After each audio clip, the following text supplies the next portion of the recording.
Alright guys, doing a bit of a live stream today.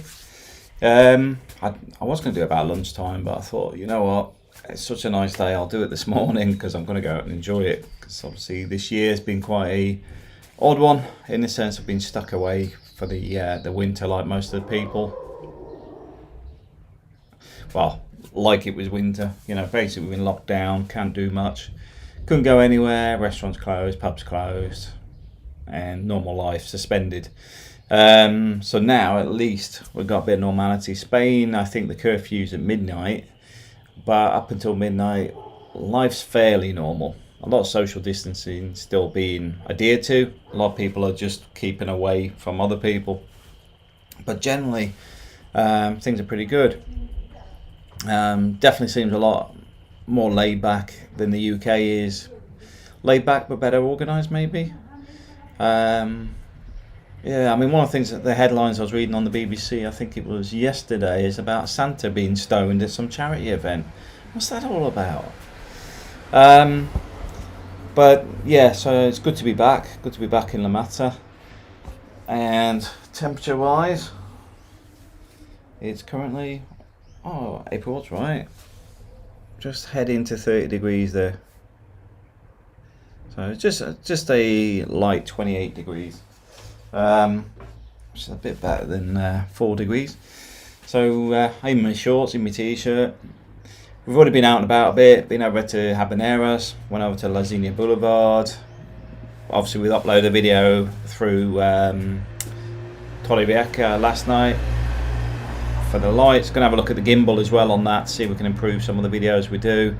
I'm going to try and go over to Quesada, and where else are we going to go? Benihoffer, because they're supposed to have really good Christmas lights over there, so we're going to pop over there and have a look as well. So yeah, definitely good to be back. Definitely, you know, like just getting away from work, getting away from the day-to-day stuff in the UK. It's been really good to get home, but even better, you know, because obviously you get to spend time with the family, where this year's that's been very, very difficult to do. So just glad to be back. Hear the birds? I don't know if you can. It's just those little things, you know. They got the birds chirping. Yeah, we had the dog barking 5 minutes ago and beeping. But general life in Spain, I find, is just more laid back, but better. You know, it's just chilled out. Gonna get a car come past in a minute, or is that a bus? Sounds just an old car. Okay. So yeah, it's good to be back. It's fairly quiet. Looking at relaxing for a bit. A couple of things to discuss. The COVID test, 185 quid. What? Daylight robbery. Nobody asked for it at the airport. Nobody even checked on Ryanair before we got on the plane, because to be fair, when I go to the Philippines, for example, they check for a return flight ticket, because they know a lot of people go there and never come back. So they normally ask for, have you got your onward ticket, all that sort of stuff. But it just seems like it was just money for old rope. It really does. Just paid 185 quid for nothing, basically. But at the same time, if you falsified or did something else, maybe you get into the old realms of falsifying immigration paperwork, and they'll absolutely hammer you for that. So I wouldn't recommend sticking something on Photoshop, and I wouldn't recommend bypassing it. It's just one of those things we'll have to live with for the short term. I don't think we're going to have a quick solution. I think the COVID test in the UK so far, the COVID vaccines are around 130,000 people. I'm not sure what the population is these days, but I'll assume it's probably 70 million upwards. If so, you just have to work out how long it's going to take them to vaccinate at least 5 to 6 million of that, because I would say that's the vulnerable ones. People like myself, not worried about COVID at all. Couldn't care less. Main thing is that I'm not giving it to anybody else. Beyond that, I'm not particularly worried about it. So from that point of view, it is expensive, it is grumbling, but at the same time, I do think we're stuck with the COVID tests, and I do think it's a waste of money. I do think a lot of this stuff is just hype, and I do think that the UK government, in my personal perspective, I don't think they're fit for purpose. I do think there seems to be a lot of opportunities taken and not for the benefit of the people. But anyway, so that's that. Push that to one side. The flight was fully booked. There wasn't any spare seats on it. So one of the things I will say, if you're getting planes rescheduled, rebooked, don't assume that they're cancelling flights in the sense of there'll be no flights. What it is when they cancel a flight, it means that everybody jumps to the other seats, in the other planes. So the point is they're basically trying to fill all the bookings. So they'll cancel, say, like me, it's originally the 14th, then it went to the 18th, then to the 17th. They're reducing the number of planes, but then trying not to lose the customers. What they want is full planes, because that's what you want as a business. So don't be too worried that everything will get completely cancelled, because I don't think that's likely. Even with this tier 1, tier 2, tier 3 nonsense that's going on in the UK, it's a case of don't worry about it too much. If you're going to go to Spain, just focus on making it happen. This stuff will be up and down, poor decision making, dithering, and all that stuff will still be there tomorrow. Don't you worry. The government are famous for dithering. So that'll be a constant. I mean, it's like this lockdown, not having a lockdown. Got to have a lockdown now so that we don't have to have a lockdown at Christmas. Now I see the headlines is, we might have to have a lockdown at Christmas. What is that all about? That is pure incompetence. But anyway, trying to push off the politics. Next one is the apartment for rent downstairs. The apartment downstairs is 2-bed. Going to give it a lick of paint, bit of a tidy up. Denise was down there for a few years, so he just wants a lick of paint, tidying up. But it's a nice little apartment. We lived there before. We literally live above it, because the one above is 3-bed, the one downstairs is 2-bed. Location wise, very close to the beach. If you watch any of the other La Mata videos, you get an idea where it is. It's a quiet area. There's a bit of a community here. It's quite a nice little location to live in. It's quite a laid back environment. So maybe some of the other people that live in La Mata can actually fill you in a bit about living in La Mata, because it's quite a chilled place to be. So last video covers that, so have a look at the video. I'm probably going to go pop and get some paints next week, so it may even be getting repainted just after Christmas, so it's all done and dusted. So that's ongoing. I know I've had a couple of inquiries already about it. I'm keen to get the right tenant in there. Somebody who's looking for a long-term place, somebody who will look after it and likes to live near the beach, because it's just less hassle for me, but also bear in mind we're the neighbours, plus we're looking after it for the landlord, so we want to make sure that the people that move in there take good care of it. So next thing is, I suppose, the Brexit's looming. I've had a few people asking about driving licences, Residencia, NIE. That stuff we're looking at next year. To be honest, now we're in Christmas mode. Everything's sort of shutting down. The government will be in a similar state. They'll start going into a Christmas environment with the holidays and stuff. Bearing in mind, in Spain, they celebrate Three Kings more than they do Christmas. So check your Three Kings dates and stuff, because there'll be a bigger impact in, I believe it's the start of January. I haven't got the dates right in front of me, but they have that after Christmas. So Three Kings is more important here, from everything I've seen, than Christmas. Don't know why. Somebody else can fill that in, because I'm not a big follower of religious reasoning. I just like to have the festivities and just chilling out and relaxing. So I do think if you want to do your NIE and stuff, you probably better wait until after Brexit now, because there's going to be a whole delay with the holidays coming in. And I know some people will have a right mind and go, well, I want it done. all this stuff has been on the horizon for 2 years now, in the sense of people have been getting told to sort it out, sort it out, sort it out, sort it out. And I know there's a lot of people even been here for years that have only just started looking at it. That's not my problem. That's something you should have done a while ago. And that's the way the Spanish government will look at it. They've put a lot of resource into trying to get this stuff through, so people are all onboarded properly and everything else. But let's wait and see. There has been some talk about the issues around UK banking as well. Now, myself, it's to do with this no-deal Brexit issue, because I think it's to do with the engagements between the banks are all affected if there's no agreements set up straight away.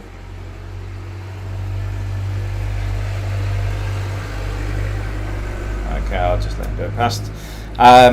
So the point is, there will be some issues around banking, but bearing in mind, if you've got a UK address, it's probably not going to affect you. It's going to be more around the fact of squaring up how the banking systems work. Or they're more worried about tax and everything else. Banks look after banks. Customers are secondary, in my personal opinion and my own experience. So I do think there will be some issues around banking, probably January to March. But I don't expect it to be a long-term thing. I do expect there's some solutions already there. But I know some people are talking about letters being received around receiving funds in the UK that transfer to Spain, all this sort of stuff. This will be the banks sending out warning letters, because banks by nature are risk adverse. So as such, they will try and say, hey, I've told you about it, and if nothing happens, it's fine. If something does happen, they told you about it. Now, that's how banks work. So just be aware. Just keep an eye on anything that's coming up around the EU and stuff with the UK, because bear in mind, the UK hasn't really steered its direction properly yet. It's still talking about it. I do expect a no-deal Brexit personally. I do expect that it'll be shenanigans for about 6 months, but coming and moving to Spain, I don't think it's going to be a massive issue on the sense of being treated in it differently from being a Brit arriving to somebody, say, from America arriving. I think they're going to be very similar. So the point is, everyone keeps talking about Brit, EU, blah, blah. Just treat it as if you're an American or from somewhere else, Russian. Because anything that sits outside the EU, just look at their criteria. A lot of that will be exactly the same as you'll be experiencing once the transition period is complete. I'm not putting any dates on that, because this just seems to be dragging on. But anyway, off the list, that one. Next one, house prices. There's been a question raised by a few people. I personally think we're due for a pricing drop. There's two things that are a bit odd here. This year we've obviously got the COVID, it slowed everything down, and second thing is the Brexit slowed everything down. So I do think we're due for some market shifts. The UK's absolutely been hammered with its economy, same as Spain and everywhere else. And the thing with Spain is it relies on the tourist market a lot on the coast. So when it gets hit, it may not feel it till halfway through next year. But I do expect some people may be actually trying to sell their houses sooner rather than later. So I think that's worth keeping an eye out for. But at the same time, if we suddenly sort this COVID scenario out, you may suddenly find that the UK suddenly rallies, in the sense of businesses try to reopen. There's a lot of backlog orders on stuff. I know with my own supply chain, there's a lot of stuff there where they normally order X amount from Asia, then the manufacturing's done in the UK or wherever in Europe, and a lot of that stuff stopped with COVID. It all slowed down. Instead of having 6 months stock, it dropped down to about, they're ordering, they're manufacturing, which then means the stock levels are so low. So once the economies start kicking in again, there could be a massive rush as suddenly the economy starts turning again. Oh, hang on, I had to broadcast. Hi Stephen. Had to stop work to say hello, my friend. Hope you're well, buddy. Back to it for me. March is now my goal. Highly recommend getting out here, mate. As you can see, wonderful day. Not wearing gloves. Ain't got my woolly hat on. In t-shirt and shorts. It's lovely and warm here. But the point being is, I do think there's going to be movements on the prices. I do think there should be a drop. Whether it's significant or not, it's another question. And the reason for that is, a lot of the houses, like the ones sat opposite, these people don't seem to be suffering with the debt issue, in the sense of they probably bought these houses probably from late 80s, early 90s onwards. So they bought it years ago. It's like the house I was looking at. I mean, even though it's only sold for about 84,000. Realistically, they only paid 64,000 for it. So the point is, they are still making a profit even at these very low prices. Bear in mind that same apartment I'm looking at opposite probably cost about 65, 70,000 when it was bought. Realistically, though, the owners have put it on the market for 100,000. It ain't going to sell for 100,000, but they don't seem that bothered that it sells or not. You have a good day too, mate. Right. Speak later. So the point is, that house opposite is an example of the sort of things that are sat here. So you've got people that can afford to just sit and wait and hope the market recovers. That's the same one that went around earlier. But realistically, the markets ain't going to reach that level anytime soon. Not unless we get a mass population migration, because quite simply, there's too many houses.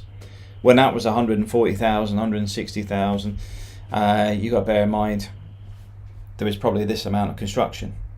Realistically, it's like this now. There's entire developments appeared, so they've gone past saturation. So the point being is, there's too many houses on the coast. It really is. So the point is, they'll never get to that level again. But they just sit there, and that's been sat there 6 years now. Don't think I've ever seen anybody on holiday on it. Haven't seen anybody living there. Seen a guy come and clean it and sweep it a couple of times a year, but beyond that, nothing happening. And that's what I'm saying. A lot of these are the original ones, which were 60,000 when they were bought by people's grandparents and parents or whatever, and they are now my age. Like the one I was looking at before, it was their it was a relative of somebody that had died. I think I can't remember the relationship, but anyway, it's basically the equivalent of grandparents owning a lot of these things on the coast. So a lot of them are just sitting there. And then you have the other ones where you have a lot of property that is basically stuck in limbo, because they've got negative equity. The banks have set the price they want. Francis, hey Carlos, how's it going, mate? I hope you're having a good day. Hopefully we'll try and get some catch up with you at some point. I know you're a bit worried about this COVID situation, but maybe we can shout at you over your balcony. Hi Linda, good afternoon. Good afternoon to you too. Hope everything's well. So yeah, there's a lot of people with negative equity, so they can't sell them because the bank won't let them. Because if they've only got, like, say 40,000 in the property and the debt's 65,000, the minimum the bank's looking to get is the full recovery at that 65,000 limit. So they can't drop the price below what the bank want, because the bank will be the ones that don't get paid. So there's a few properties around like that. Where there is some opportunity around new properties is where private developers have bought and constructed properties and looking to sell them on, because a lot of the time the initial investments on the buying the land and the first 2 or 3 properties, the rest of it can often just be pure profit. So there is some flexibility on those types of properties. The other advantage you got is some of them will do in-house financing. but also the prices can be a bit lower without any renovation costs. There's actually some properties I was talking to Igor about. We're actually going to go and have a look at. Basically, sorry,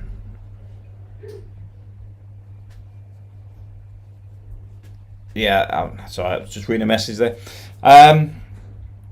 So there is some new properties we're having a look at probably next week. Igor's trying to arrange with I think it's the developer or the real estate agent that's tied with it, which are brand new developments. Price wise, I think they're going to be around 100,000 for 2-3 bedroom properties in La Mata. But I'll update once we do that because that'll be another bit of a video.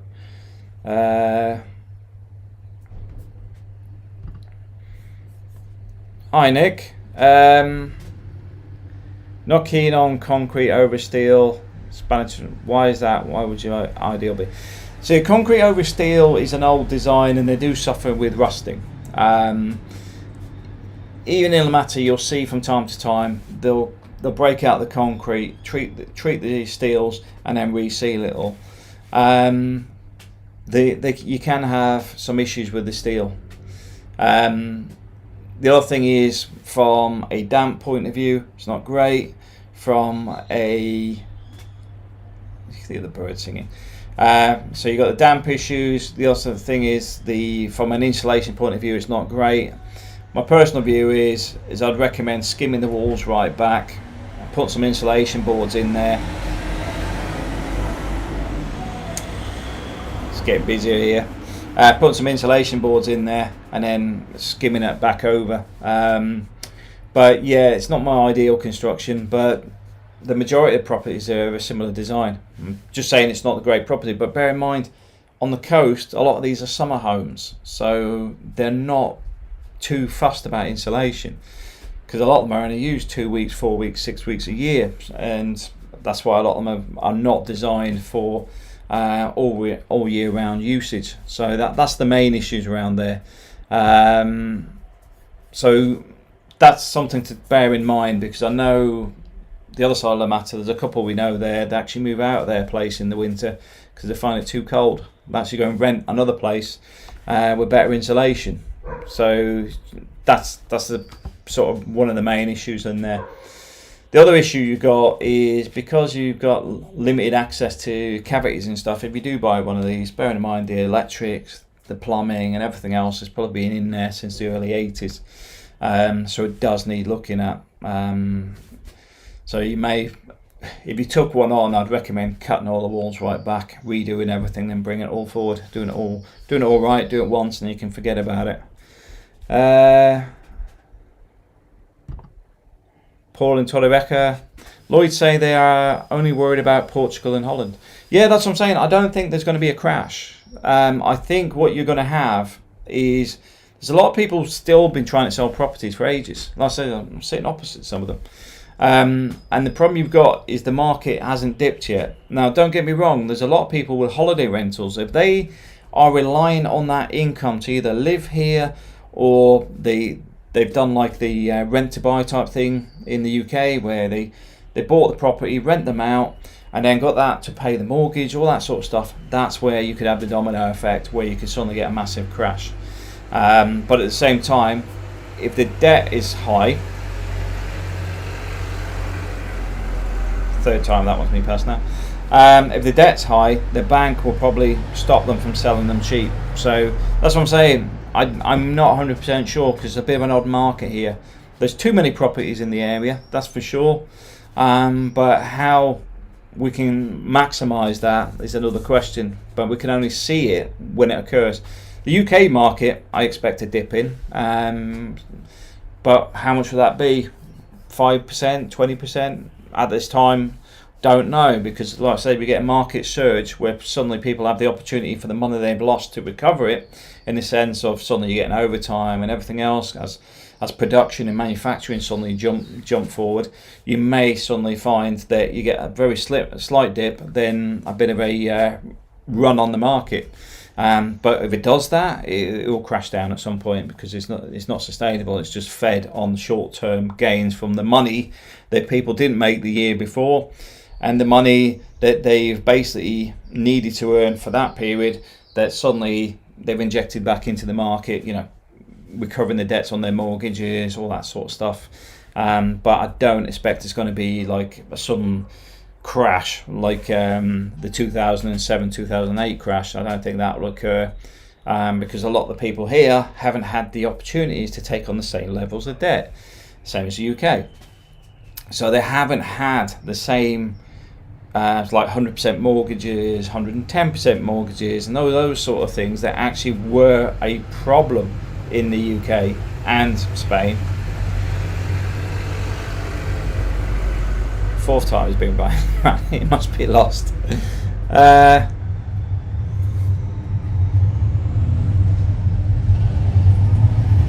we've got the motorbikes.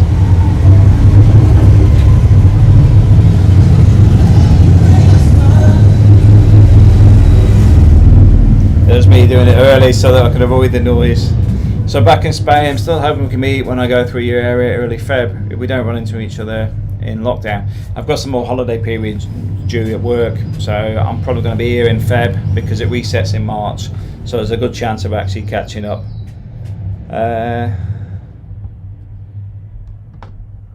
Sparks in Spain. Hi Sparks, how's it going?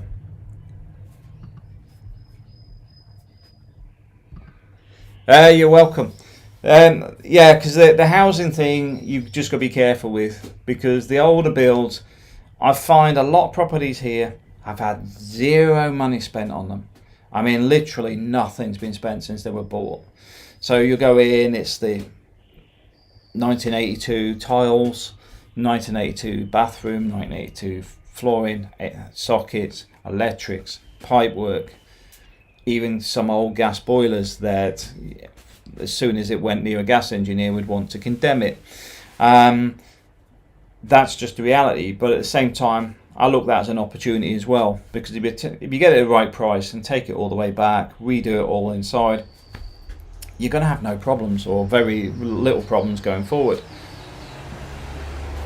But on top of that, you're modernising it the way you want. So when you strip all the walls back, you can put all your Wi-Fi cables, whatever you want to do in there. You can build them all into the walls, not the Wi-Fi cables, but the Cat 6 or whatever, so that your connections can have full connectivity throughout the house. So if you have a Wi-Fi point on your ceiling up somewhere, you can put the cable so it's connected from your telephone router, so that at least it's in the middle of the building, all that sort of stuff, and it's all hidden away.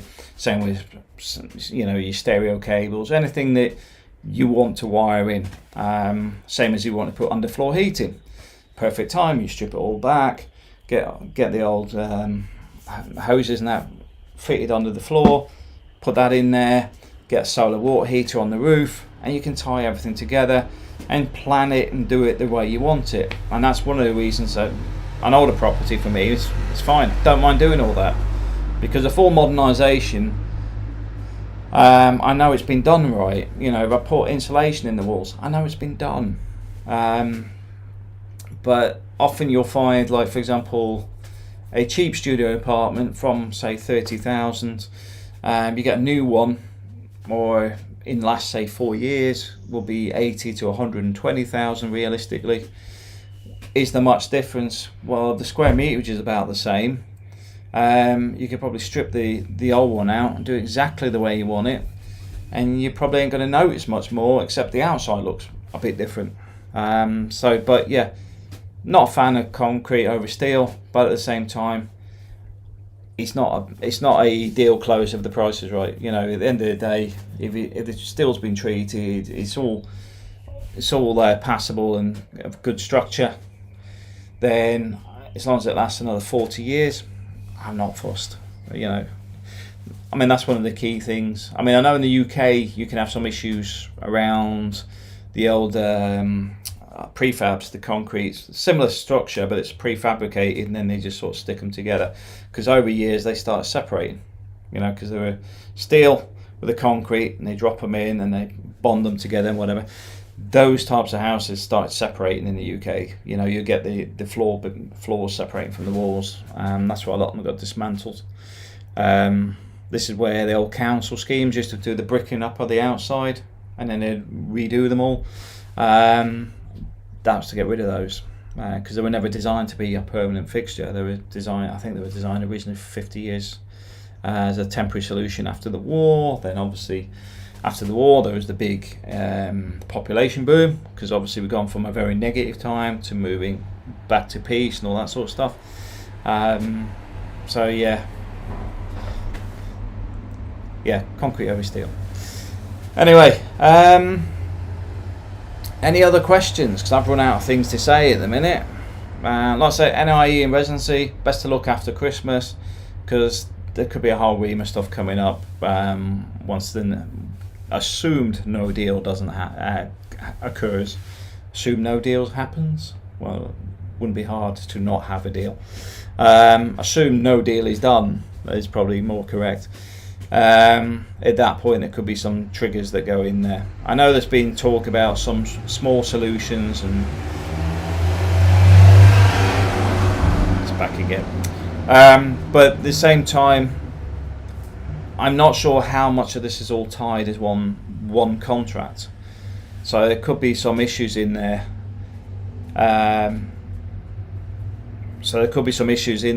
Where they're going, oh yeah, be all right. But what I would say is just try and focus on looking at, coming out of Spain.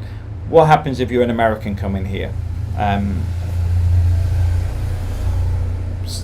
Because that's the sort of criteria you want, and that's already not set in stone, but it's already set up, and you can work with that. That's one of the things I'll say is all the other stuff we're getting is noise, because they don't know.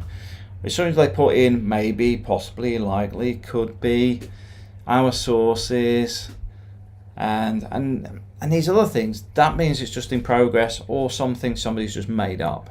But when you actually go, well, that's your criteria. If you're coming from North America, that is what you need to do for immigration. That'll be very similar, same as Australia. If you come to Spain or wherever, that'll be very similar to what we would have to adhere to. If there's some extra agreements in there, that's great, but I would assume the rest of it will be exactly the same.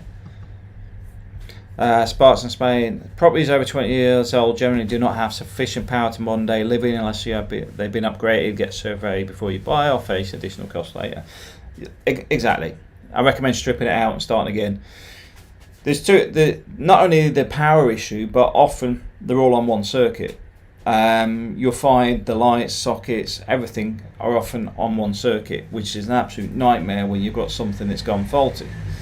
So yes, it's one of the key things I do recommend is ripping it out and starting again on the electrics, because that's one of the key problems. And obviously the wiring's often underrated for current usage. So there's a whole ream of things there. The board's probably underrated. You obviously often, well, I'll give you an example. There's a board that's been upgraded inside the property, but it's actually fed from a sub-board in a hairdresser's that is basically just tapped into. Don't know how or why, but it's meant that they don't have a direct supply, but it also means it trips regularly because of the way it's been wired into the building. So those sort of things is a prime example of getting something surveyed, because you need to understand what have they done, because some of this stuff was just, I don't know how they even get away with it even back when it was done. But you do have the need for extra sockets. Obviously the USB stuff's sort of dropped in there as well, so it is recommended to get full modernisation on the electrics. But like I said, it's the same with the plumbing. You do want to have a look at redoing it all, and even have a look at drainage sometimes. And one of the other things I do find on the coast, a lot of properties do have leaks, roof leaks into the cavities. So when you are looking at properties, look for the watermarks on the ceilings, or if it's been freshly painted is another thing, because that'll give you a bit of a sign that there's an issue there. Because a lot of people won't, paint the ceiling. No, it's all great. Everything's great. We've been here for 10 years, no problems whatsoever.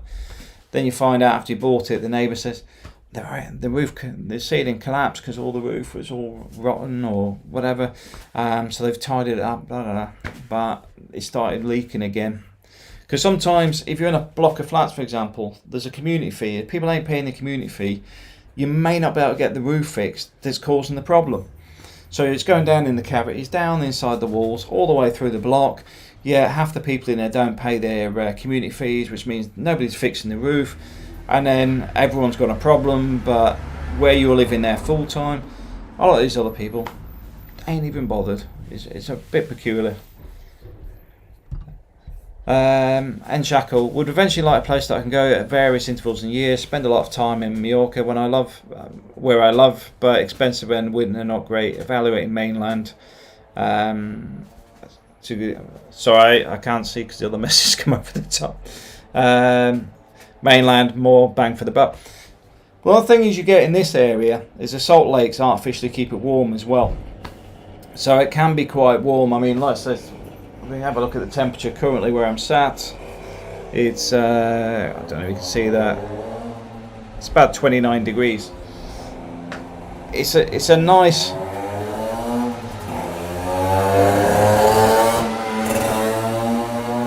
Okay, let me go fast. It's a nice area to live in if you like the weather, and I know there's a few people been asking about the weather for health conditions. The salt air here is very good, and it's well known and well documented. You can research it. There's plenty of information out there about the benefits of living in this area. I also find personally that the air quality is very good pollution wise. I don't think we have the same sort of density of vehicles that you may get elsewhere. Not when I say elsewhere, I mean cities or whatever. I do find that a lot of people will walk and things like that here. The buses are very good as well. So there is a lot of positive reasons for living here. The air quality is one of them.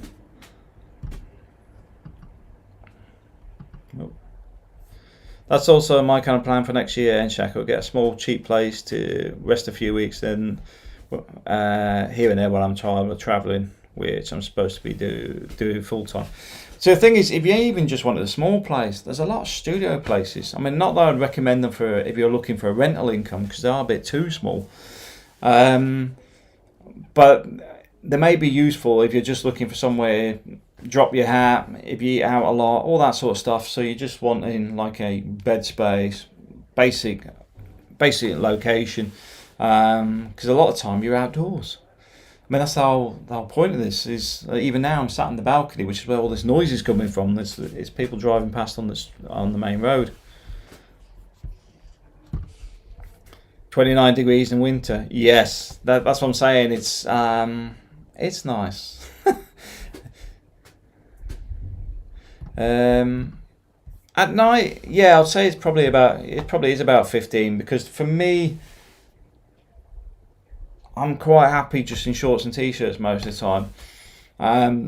I think it dropped to about 4 degrees about 2 weeks ago, but it has been quite a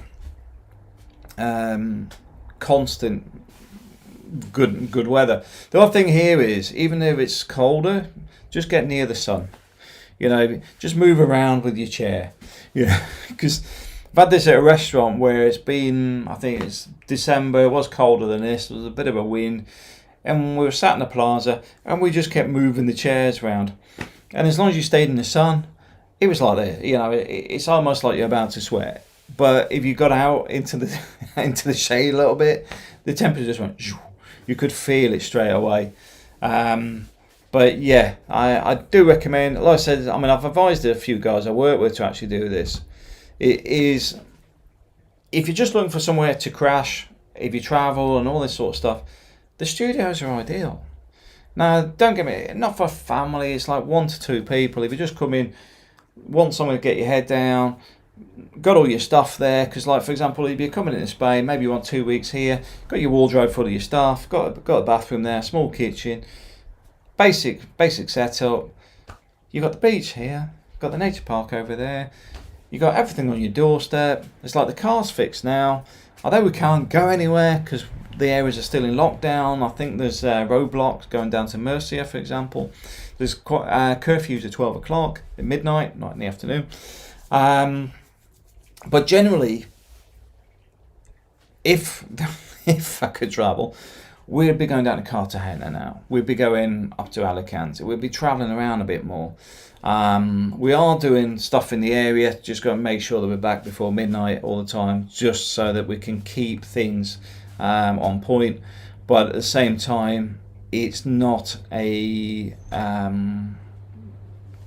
problem, in the sense that there's still a lot of stuff in the area that we can do while even with the limited access. But the point is, you do spend more time eating out. You do go to restaurants. We have a restaurant right down there, it's about less than a minute's walk, and go there for a morning coffee. So that's the key to this. That's the lifestyle. Is you're trying to spend more time out. Yeah, that's it. I mean, I've got clothes in the Philippines, I've got clothes in Spain, UK, wardrobe everywhere. Because then you're just literally laptop, camera, and your passport. Beyond that, you get to where you're going, and off you go. So it is the way forward. And like I said, there is some cheaper places around here. I mean, the other thing is, if you had, say, a shared property with 3 or 4 people as well, that could work, depending who they are. Because I know there's a few people, Torrevieja, one of the properties we manage there, I think there's 6 owners, and they rent it out, and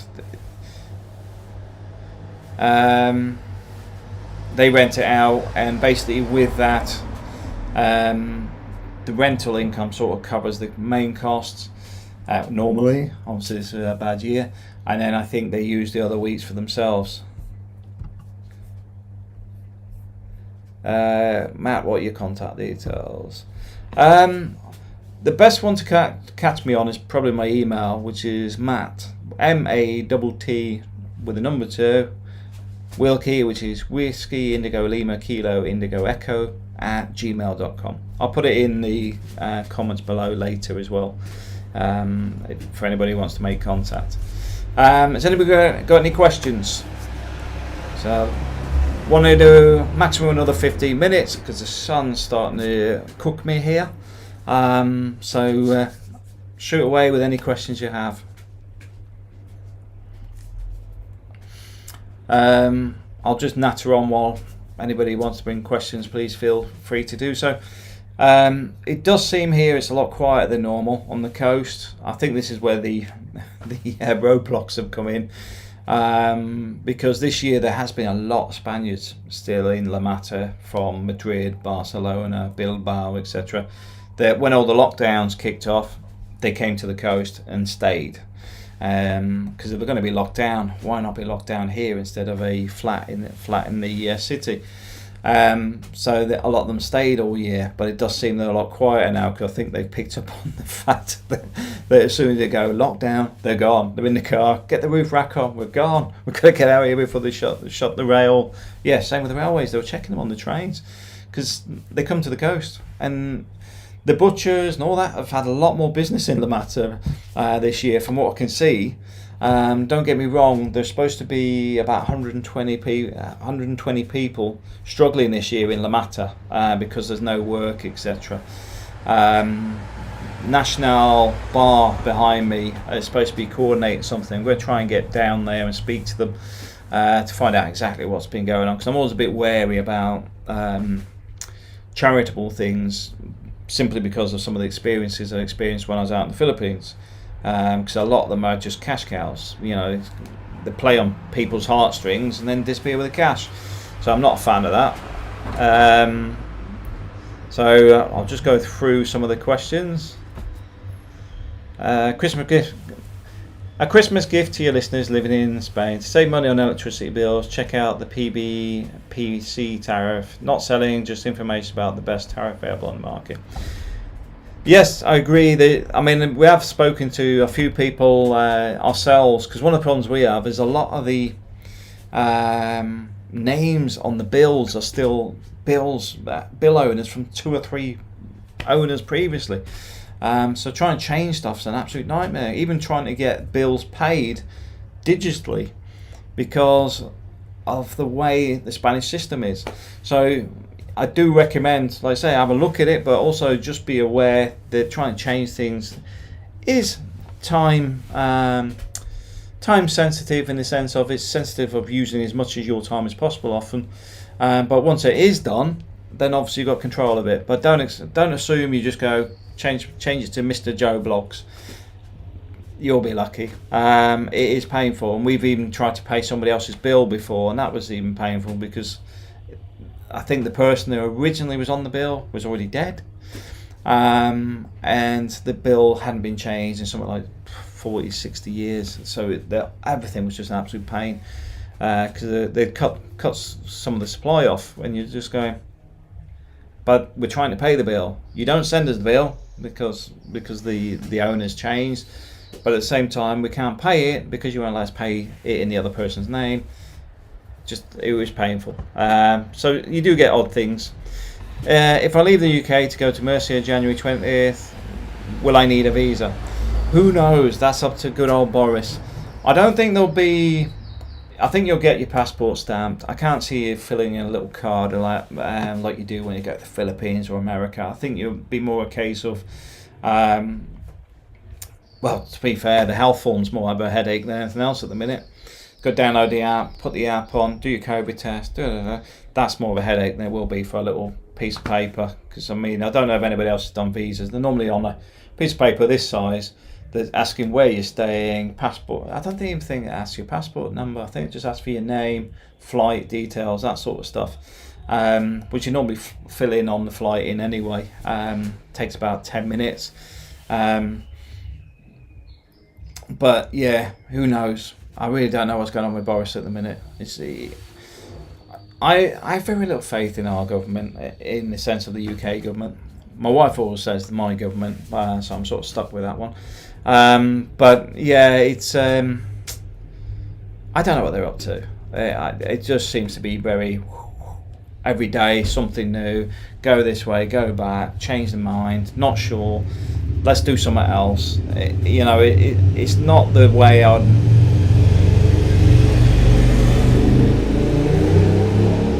expect a government to manage things, but it just seems to be what we've inherited.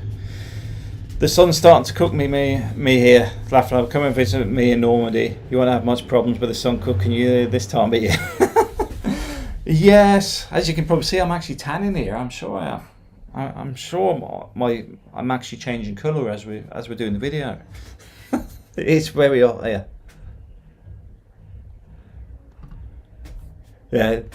Yeah. I know what you mean. The problem I've got is I've got a slight hole in my wrist and I've got a hole in my left ankle. And the UK, I was starting to feel it the last 2 weeks, because the wind just gets into you. The wind and cold just hits at the right angle, and you just feel it all the way up through your body.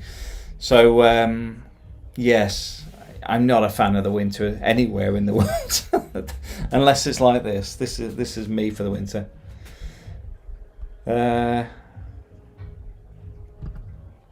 Tin.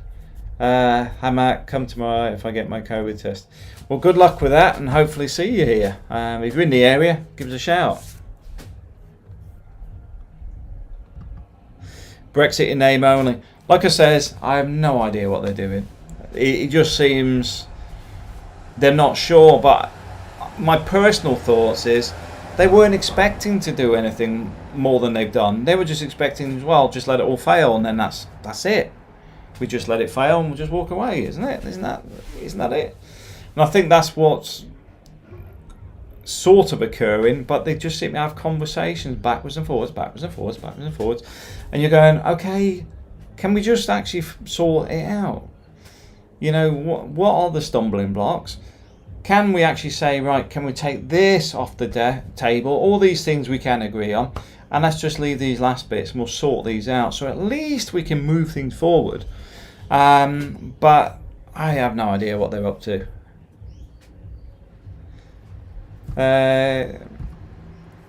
2016, we voted there in lies.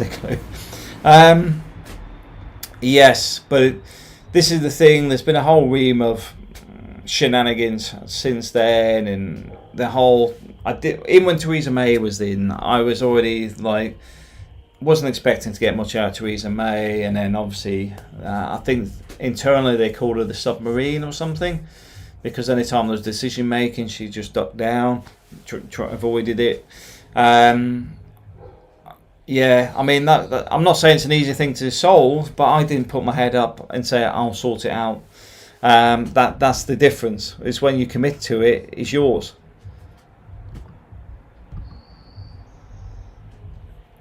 Got to go. Thanks for all the good info. Thanks, mate. Appreciate your time here today. Hola, Cobra. Hope you're having a great day.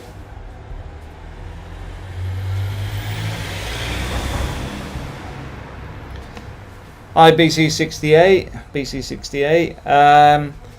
Love the videos. Went quiet for a while. Glad to see you back from Dublin, Ireland. Been really busy with stuff in the UK. I'm trying to just dampen that down to actually start getting a bit of a life, not just normal life, a life, because I've been basically non-stop work for about a year now, which absolutely just hammered everything else. But it is getting to a point where I can actually start doing this type of stuff again, which is where I want to be. So that's great. Phillips John Stevens, handsome, we miss you always. Love. I follow you since 2015. But yes, I know it's doing the background a lot. Yeah, thanks for following, staying loyal to the channel. Much appreciated. Any other questions, guys? Because I am actually, you probably noticed, I'm actually sweating. I know some people are going to go, I don't want to hear that, but it is. I am actually cooking out here. So I'm gonna head off. What time? How long we've been on there? Because I just want to gauge. I can do 2 more minutes. Then I think by then I'm going to start changing colour. Yeah, the sweat's starting to come. I'm expecting next year to be a much better year than 2020. And one of the things I can say is it's been some of the interesting stuff that's going on with different people around how they're dealing with it. Because I know some people have had an absolute nightmare of a year, which also made it much more difficult to do some videos, because obviously I'm not here sort of trying to go, oh, I'm having a great time or whatever, but at the same time, even when I'm on the UK side, I was in the same frustrations, a bit like vehicles coming past every 2 minutes. I was in the same predicament. So the point is, in the UK, I rent a space, had to work from there. The office has basically been shut down. Not going anywhere. Not had the opportunity to do much. So I feel the pain. But this is what I'm sort of saying. Let's just focus on next year. Hopefully the Brexit will be sorted out. Hopefully the COVID stuff will be sorted out. Let's deal with what we can deal with. Let's keep it in a positive way, that life moves on. This year we'll just have to write off as an experience, and I'm sure grandkids or whatever ask in 10 years time, what was it like then? I think a lot of people put on a lot of weight. Amazon increased its market share, and I got into VR. And if you do want to know something worth purchasing this year, if you can't go anywhere, we bought an Oculus headset, which is absolutely great, because it means you can sort of immerse yourself. You can immerse yourself away from a day-to-day life, because even when we're sat in a small space like on the balcony here, you put on the headset. I love it when people speak like 150 yards away, but it's you can immerse yourself. So you put it on. You could be in the Alps, could be sitting in Japan. Absolutely amazing. Highly recommend. Okay, next question. Sorry, Enshackle, I think you missed my earlier question. Is it worth a visit to Elche? Palm Grove looks interesting. Yes, there's a few things in Elche. The Palm Groves. There's also the Safari Park and Zoo. I'm not sure if it's, I think it's a Safari Park. You've got the shoes. Shoes are made in Elche. There's a few shoes factories there. You can get some decent shoes at a good price. What else have we got in Elche? There's like a, I'm not sure, an adventure park where you can actually walk amongst the trees and stuff. And that's just off the top of my head. Elche's an interesting place, well worth a look. One of the things I do recommend, and if you're coming to any of these places, is A, use YouTube, and B, use Google Maps, and just search around for what's on in the area, because otherwise you might miss something that's interesting. I do try to add stuff as I find things, but obviously, like I said, this year's been particularly difficult, and obviously for the year before that, my car's been on and off the road like a yo-yo. That is now working fine. It's working a treat now. So that's a shout out for Harry's Mechanics. And now I've done that, I hope the engine doesn't blow up next week. But the point being is, it's been a difficult couple of years, like I said, for mobility. So going forward, we are going to be doing a lot more. And I bought this new tripod thing that we're trying out as well. I'll do a bit of a review on that, because that is really helpful for stabilising the camera.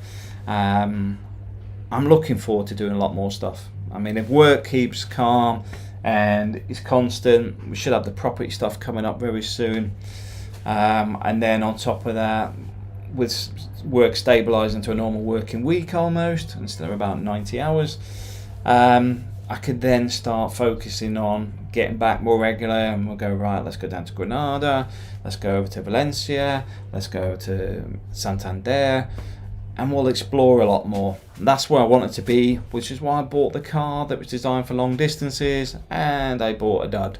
But hey ho, we live and learn. Hi Carol, so jealous. I'm in a windy, wet Lake District. Can't wait to come back to Spain. Know the feeling. I was there a few days ago. Not the Lake District, but I was in sunny Northampton, where every day just seemed to be fairly bleak. It's either raining or just cold. But that's what I said. I started using the VR. When I started using the VR, it's quite good because, you know, do some work, drop into the VR, have a little bit of a workout, watch a video, as if you're in a cinema. It's really hard to explain, but if you haven't tried one, I do recommend trying yourself a bit of an immersion on the VR, because it doesn't matter about your age group either. My son at the moment is sitting in there running around with a SWAT team, I think it is. Last night my daughter was dancing on stage with the one of the Aladdin theatre type groups on the stage where you're in front of the concert, and you know, she was dancing around with that. I do a fair bit on the old, there's like one where you have, what's it called? Now I'm thinking about it, I forgot the name completely. They're like lightsabers, but you're cutting in time with the music. It's a bit of a workout. I like doing that one. It's a bit of exercise, but also the music's quite good. So all that sort of stuff just gets you out of the day-to-day stuff. So you just sort of immerse on it. If you've got it for kids, it's not something that they can overly use, because the battery only lasts about 2.5 hours before it needs a recharge. So you can take them offline and say, right, that's it for the day, battery's dead. It's not like trying to get the phone out, which has got 16 hours. It's sort of like that, where you go, oh, it's flat. Parents hide the charger. Guess what? Can't use it. So it's just like, right, that's going in the cupboard, charge. So, but very, very useful for when you can't get out and about, can do a bit of exercise, do a bit of dancing, watch VR videos. One of the things I've been looking at is VR cameras, because my 360 camera ain't good enough. I'll put a link to it in the bottom as well, just so you can see they're not cheap, but at the same time, I don't think you'll need the larger one, because they're about 299. And I'll say 299 because it might be 299 euros and 299 pounds and 299 dollars. I don't know why the UK's never cottoned on to the fact that the dollar isn't the same as a pound, and we always end up paying extra. But anyway, but they're really, really good. Really, really good. They're Oculus. Oculus is owned by Facebook. Facebook is currently obviously having that big issue in the US now around monopolies and bits and pieces. So I do expect there may be some divisions in those businesses. How do we get from one thing to the other? But the point being is, I think that'll be good for VR. VR has already, if you take Valve, I'm going on to tech stuff now, and gaming. Valve have basically, I think it's now equivalent of 2% of their market increase. Now 2% doesn't sound a lot, but I don't know how many tens of millions of users they have. It's significant. There'll be a whole new market there. And this year has jumped forward thanks to COVID, making sure everyone stayed at home. It's definitely going to be a must-have for the Christmas. But I'll send you more information. And Chaco, you're welcome. Just try to keep things interesting. You know, like I said, it's great being out here. It's good to speak to you all as well. I do appreciate your time as much as you like watching the videos. So it's a two-way thing. Sunshine in West Yorkshire as well, mate, but it feels like 6 degrees. Bro, have a good one. Yes, know that feeling well. Because I did miss a lot of this year. And my wife said to me yesterday, I was just like somebody who's just arrived on the plane. You know, where you've just got, because we're driving out to Lazina Boulevard, singing in the car, all upbeat, all like, yes, glad to be back, all that sort of stuff. You know, like somebody's just arrived on a 2-week holiday, in the zone, all the worries and stress is gone, you're just out there enjoying stuff. And that was basically it, just in that moment of just enjoying life. So yes, and that's one of the things you do get from coming here. I'll be honest with you, you do get it. As soon as you get off that plane, when it's like this, you're like, I'm here. Sun's here. Worries are gone. Gonna go and enjoy my holiday, or retiring here, moving here, whatever you're doing. It's definitely one of those things where you just think, it feels great. Consume honey. Greetings from sunny Puerto Rico. Hey, great to see you. Hope everything's going well for you. So guys, I'm going to call it a day because I'm now starting to feel my face burning, and I can tell I've got a very, very dry throat. So really appreciate your time. If you do like the video, please like, please share, please subscribe. Always appreciated. Thanks for your time.